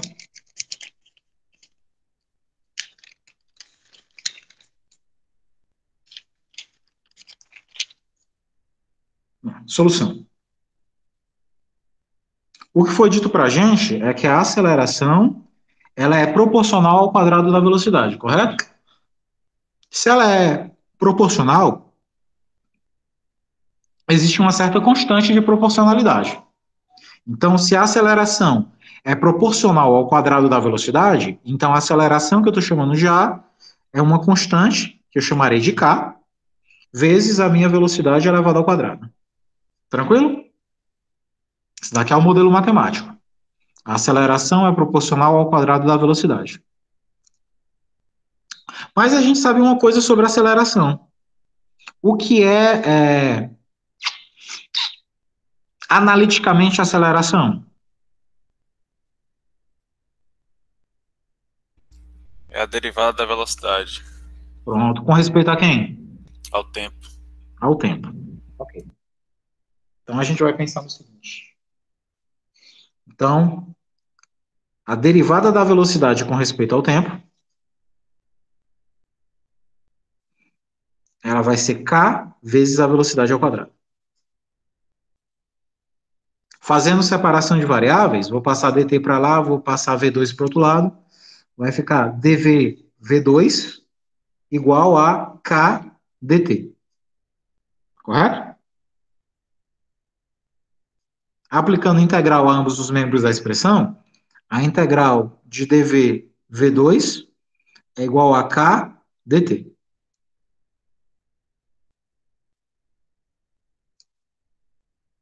Quem é a integral de dv v2?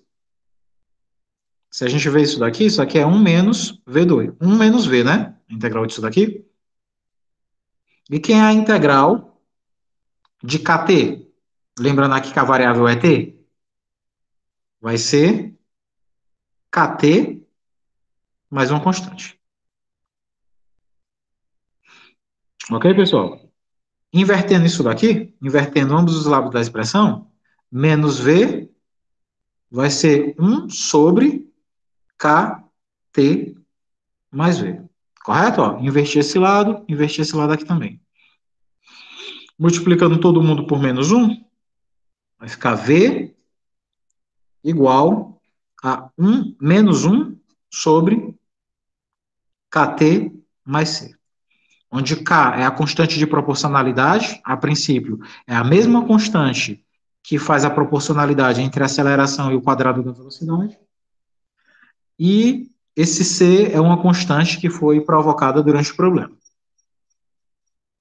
Então, a minha velocidade como função do tempo é menos 1 sobre kt mais c. Tranquilo, pessoal? Tranquilo.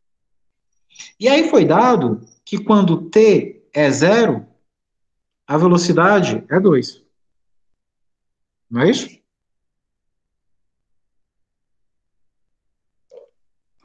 Quando t é zero, a velocidade é 2. Isso foi dado no problema. Substituindo, a velocidade é 2, então fica 2 igual a menos 1 sobre k, t. O t é zero, né? Então fica k vezes zero, mais o c. Então isso daqui vai me dar 2 igual a menos 1 sobre c, correto? K vezes zero é zero, então fica só o c. Resolvendo aqui o c é menos 1 sobre 2. Descobri quem é essa k, esse c, constante de integração. Mas agora tem outra constante que a gente tem que encontrar, né? Que seria essa constante k, que é a constante de proporcionalidade entre a aceleração e o quadrado da velocidade. Mas além desse par de informações aqui, foi dado outro par para a gente, né? Que quando o tempo é 1, foi nos dado que a velocidade é 1. Substituindo isso na mesma função, v é 1, t é 1. Então, substituindo aqui, o v é 1, e aqui vai ficar menos 1 sobre k, que eu ainda não tenho, vezes t, que é 1, então é k vezes 1, mais c. E o c a gente sabe quem é, pelo dado anterior, ele é menos 1 meio, fica menos 1 sobre 2. E aí, fazendo essa continha aqui, 1 é igual a menos 1 sobre 1 vezes k é k, né? K menos meio. Fazendo meio pelos extremos aqui, vai ficar k menos meio igual a menos 1. Passando o meio para o outro lado, isso é menos 1 mais meio. Então, o k também é menos meio. Então, quem é a minha função v? Minha função da velocidade aqui, em função do tempo? Ela era menos 1 sobre kt mais c. Então, na prática, ela é menos 1 sobre, tanto k como c são iguais, né? Igual a 1 meio. Então, vai ficar menos meio de t, menos meio. Vamos deixar isso daqui bonito. Menos 1 sobre, coloca meio em evidência. Aliás, coloca menos 1 meio em evidência. Então, fica menos 1 meio, que multiplica t mais 1, correto? Menos com menos é mais, aqui na regra do sinal, e 1 dividido por 1 meio dá 2, né? Que é o inverso. Portanto, a minha velocidade em função do tempo vai ser 2 sobre t mais 1.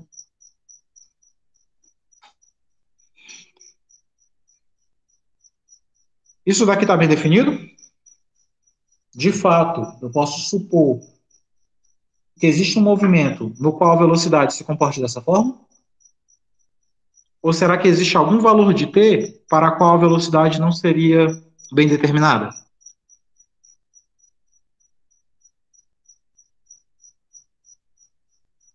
O que vocês acham aí? Observando essa função que é a solução da minha primeira EDO. Será que existe algum valor real de t para a qual essa função velocidade não esteja bem definida? Acho que só se fosse de tipo t igual a menos 1, né? Que aí ia zerar lá o denominador. Mas se tratando de tempo, não tem tempo negativo, eu acho. Então, não sei. Tu acabou de aprender a forma certa de se expressar, João. Eu acho, não sei. É a melhor forma de se pensar as coisas. Não sei. Mas, de fato, o que o João falou é realmente a resposta. Isso só não teria sentido se o t mais 1 fosse zero, né? Ou seja, se eu zerasse o denominador. Então, t mais 1 tem que ser diferente de zero. Portanto, o t tem que ser diferente de menos 1. Mas como eu estou falando de tempo, você a rigor não imagina o tempo negativo, correto? A não ser que você esteja num buraco de minhoca. Da teoria na, da astronomia, né? Da, da teoria dos buracos negros.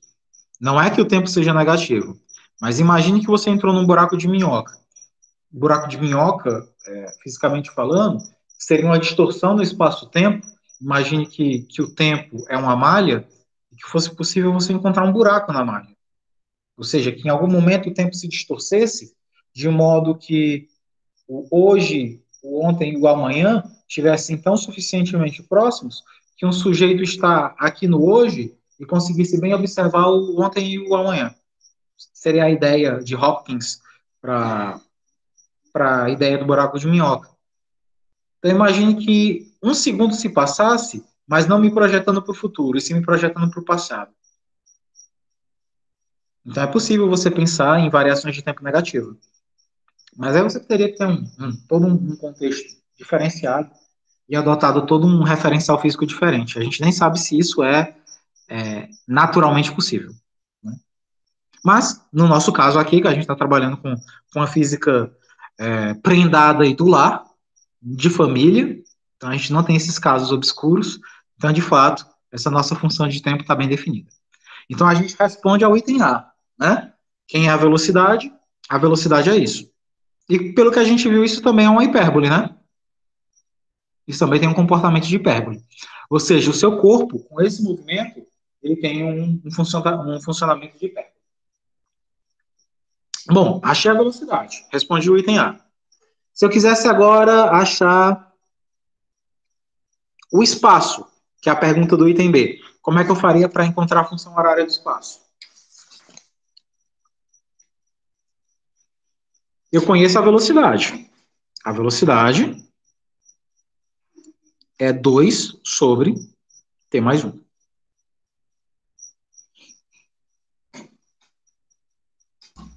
Só vai ter que integrar isso aí, né?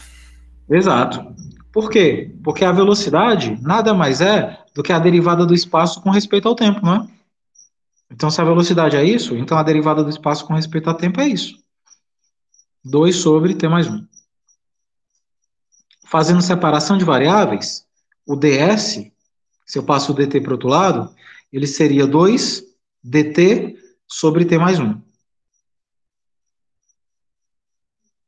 Aplicando integral a ambos os lados do problema, a integral de ds seria 2, observe que 2 é uma constante, então pode sair da integral, é 2 da integral de dt sobre T mais 1.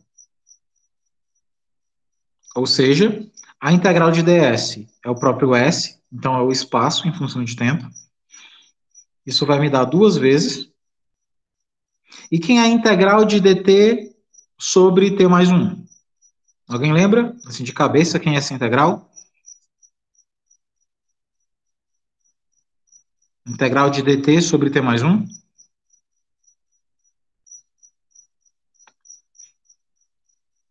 Isso é o logaritmo natural do módulo de T mais 1.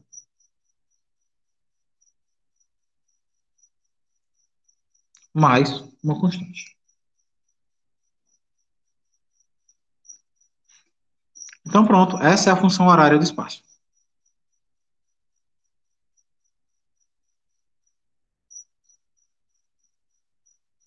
Tranquilo, gente?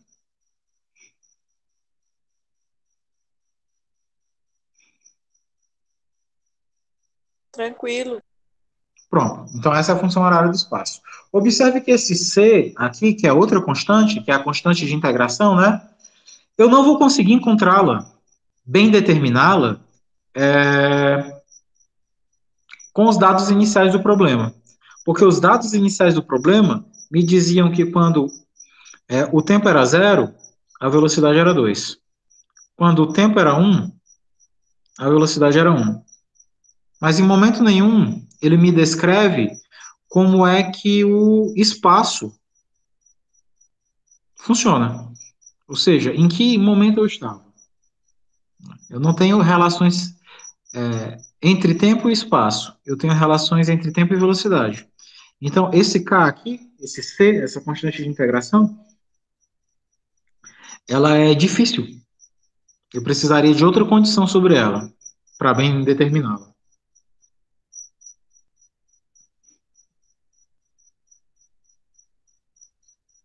Tranquilo?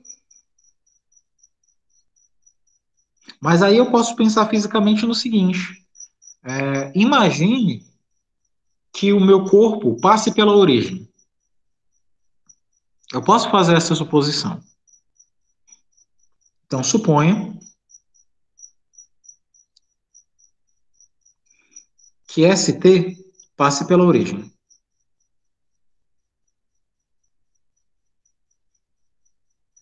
O que significa um corpo passar pela origem? Que no momento t igual a zero, o espaço é zero. Isso significa passar pela origem. Que o espaço é zero no modo que o tempo seja zero. O meu movimento, ele passa pelo zero, né? Porque quando o tempo é zero, a velocidade é 2. Então, eu posso supor que em t igual a zero, o meu corpo não estava parado, porque ele já tinha uma velocidade igual a 2, dada no problema, mas que ele passe pela origem de um determinado sistema. Isso é perfeitamente viável. Observe que essa condição inicial de dizer que o tempo é zero ao passo que a velocidade é 2, significa dizer que não quando o movimento começou. A gente tem a mania de achar que quando você adota t igual a zero, é porque o movimento está começando dali e o corpo obrigatoriamente tem que estar parado. Isso não procede. O que procede é que quando o tempo é igual a zero, você começa a observar o comportamento do corpo. E aí, quando você começou a observar esse comportamento, você notou que ele já estava em movimento. Ele já podia vir de um movimento anterior a isso. Tranquilo? Essa é a ideia. Então, eu posso supor SPG, para quem não lembra, SPG sem perda de generalidade, ou seja, não apela, não força a barra sobre o problema, mas consegue deixar isso em consonância com o restante do que já é dado.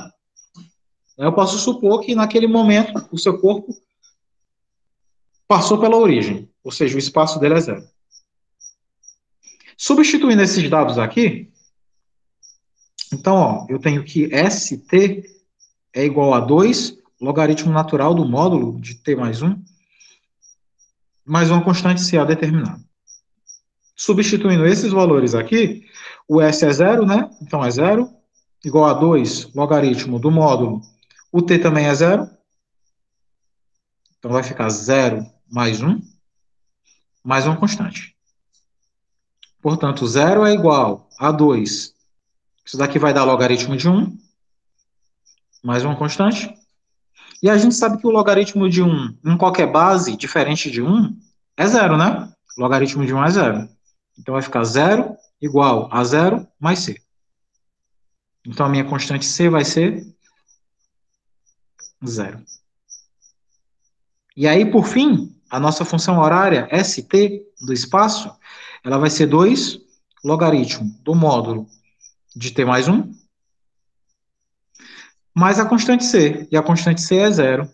Então não preciso mais colocar. E essa daqui é a nossa função horária. Então, o nosso movimento é um movimento logarítmico. E em movimentos logarítmicos, a aceleração é proporcional ao quadrado da velocidade. Então, aquela história que tu conta, por isso que é complicado um cara da matemática ensinar física na educação básica. Porque aí tudo ele quer simplificar. E a gente aprende lá na educação básica que a aceleração é a velocidade dividido pelo tempo, né?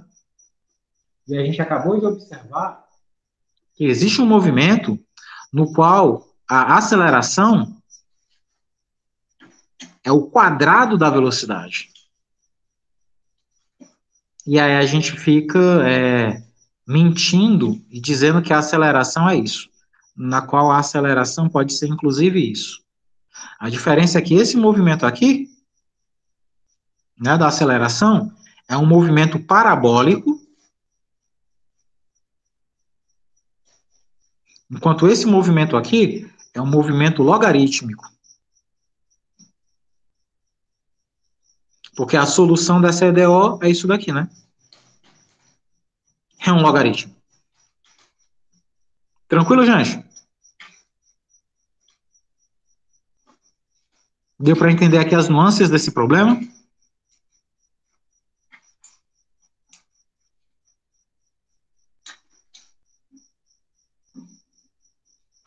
Deu, gente? Oi, vocês estão aí? Deu sim. Tranquilo. Por fim, por que eu digo que um movimento desse, que a aceleração é igual à velocidade dividido pelo tempo, isso é um movimento parabólico? Logarítmico, esse é óbvio, né? A gente acabou de fazer aqui. Por que eu digo que esse movimento é parabólico? Suponha que a aceleração ela seja constante, como a gente supõe lá no ensino médio, né? Bom, se a aceleração é constante, quem é a aceleração? É a derivada da velocidade com respeito ao tempo, correto? Isso seria uma constante. Separando as variáveis, a derivada da velocidade seria k vezes o diferencial do tempo. Se eu aplico a integral de dv é igual a k integral de dt, correto?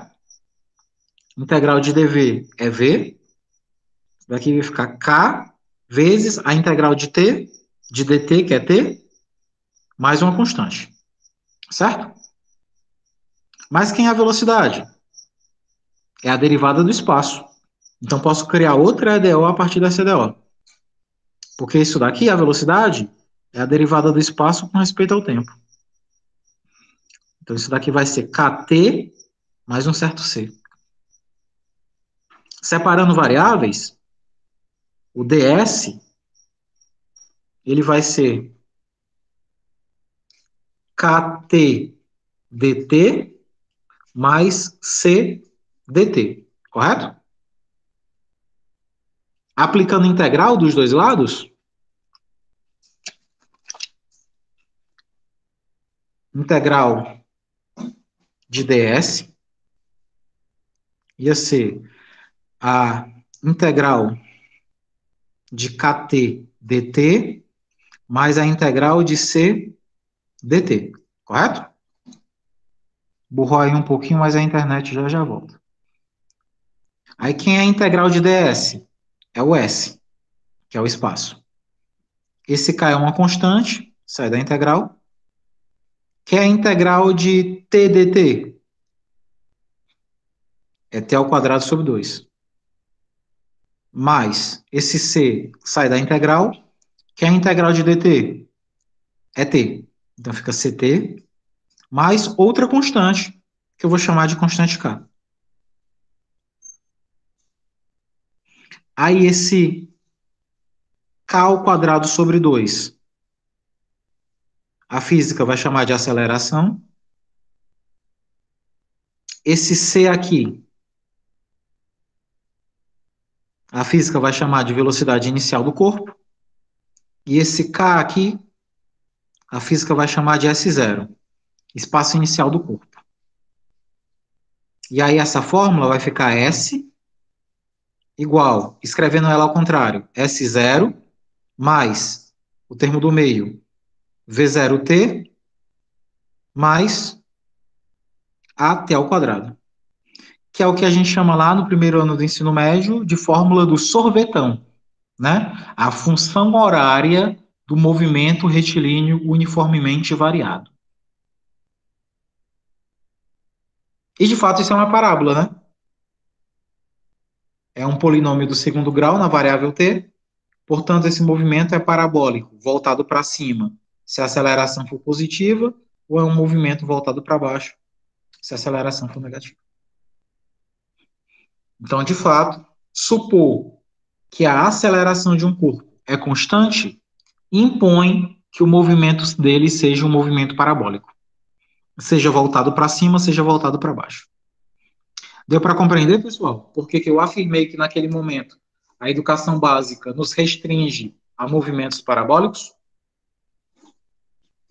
E agora provei que, de fato, supor a aceleração constante me implica que o meu movimento ele tem que ser obrigatoriamente parabólico, dada essa expressão?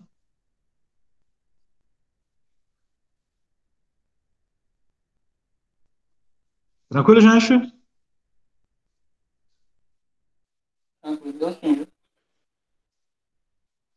Tranquilo, moçada. Então, por hoje é isso. A gente está aqui já convergindo uniformemente para 2 horas de aula. Acho que a gente viu bastante coisa hoje, né? Viu muita física, viu muita equação diferencial, viu bastante interpretação geométrica de movimentos e modelagem de problemas. Então, assim, para uma aula introdutória e para o início das nossas conversas, a gente já tem muita coisa para se debruçar, né? Alguma dúvida, gente? Pergunta ou afins?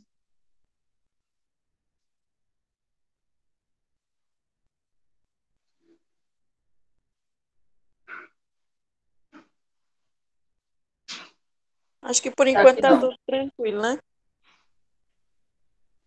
Pronto, então. Então, agradeço a todos aí pela presença, né? E Você aí, vai ficar dando aula assim, pelo menos uma vez por semana? Como que vai ser?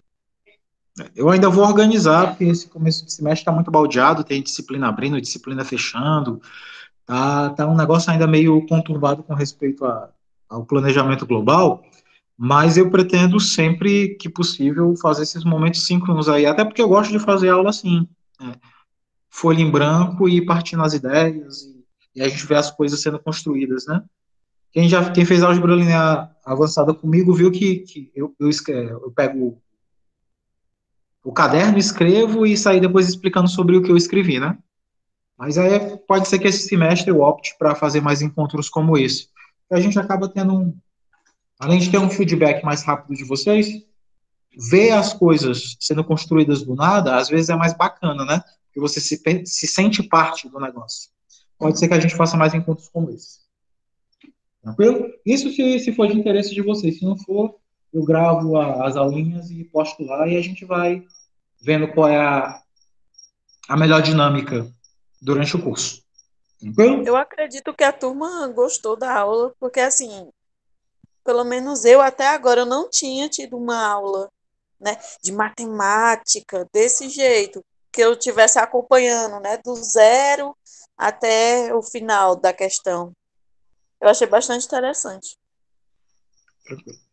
Os equipamentos aqui são bem arcaicos, né? Uma folha de caderno e o meu celular é apoiado sobre um pote de biscoito e uma xícara. Mas É assim, raiz, é tecnologia raiz. raiz, né?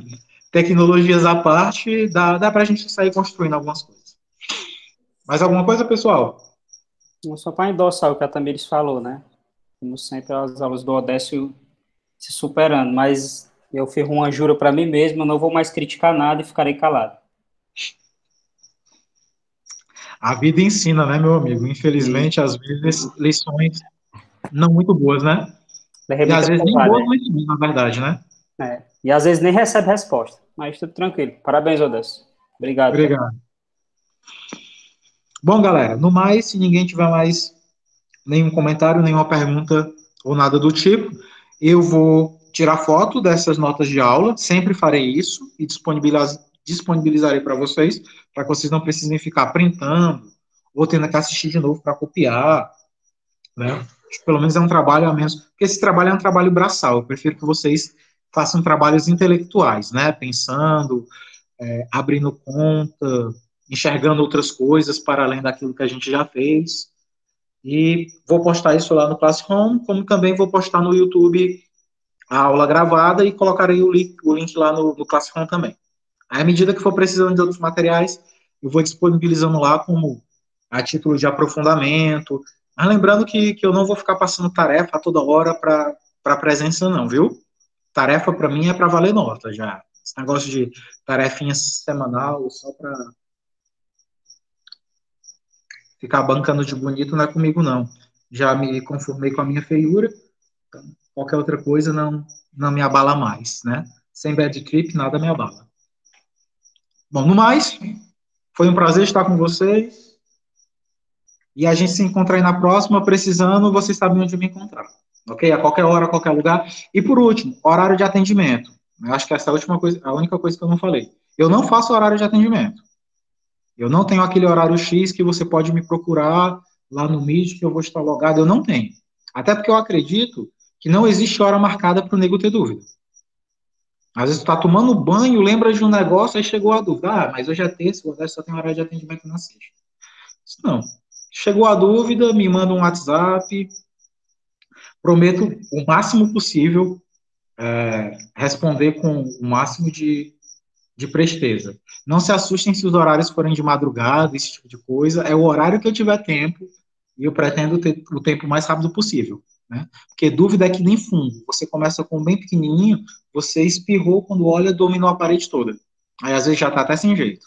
Então, a qualquer momento que vocês julgarem necessário me procurar, eu fico à disposição. Ok? Quem já foi meu aluno sabe, né? Que às vezes nem precisa me procurar. Às vezes eu sinto saudade e vou procurar a pessoa. Saudades acadêmicas, obviamente. Bom, pessoal, se não temos mais nada a tratar, agradeço a todos, boa noite e nos vemos aí no próximo encontro.